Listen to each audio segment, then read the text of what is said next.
15.8 Most commonly diagnosed personality disorders. Personality disorders are characterized by inflexible, maladaptive patterns of thoughts, emotions, behavior, and interpersonal functioning that are stable over time and across situations and deviate from the expectations of the individual's culture.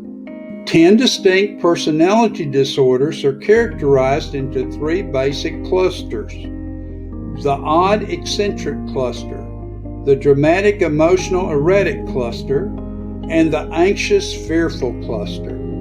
Paranoid personality disorder is characterized by pervasive distrust and suspiciousness of the motives of others without sufficient basis.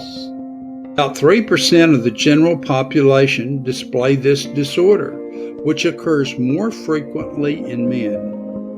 Other characteristics include a belief that others are out to exploit, harm, or dupe them, inappropriate outbursts of anger, a strong tendency to blame others for their own shortcomings, and pathological jealousy in intimate relationships. There's not much research on what causes this disorder. However, it tends to co-occur with schizotypical and avoidant personality disorders. Antisocial personality disorder is characterized by a pervasive pattern of disregarding and violating the rights of others. Such individuals are often referred to as psychopaths or sociopaths.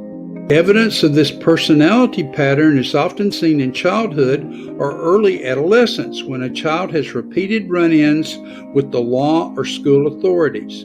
Such behavior is typically diagnosed as conduct disorder. Deceiving and manipulating others for one's own personal gain is another hallmark of antisocial personality disorder. People with this disorder are contemptuous about the feelings or rights of others, blaming the victim for his or her own stupidity. By middle to late adulthood, the antisocial tendencies tend to diminish. Borderline personality disorder is characterized by instability of interpersonal relationships, self-image, and emotions and marked impulsivity. It is the most commonly diagnosed personality disorder. Other characteristics include a pervasive feeling of emptiness, a desperate fear of abandonment, and self-destructiveness. Many borderline patients have experienced physical, sexual, or emotional abuse in childhood or disruption in attachment relationships in early childhood. This concludes this part.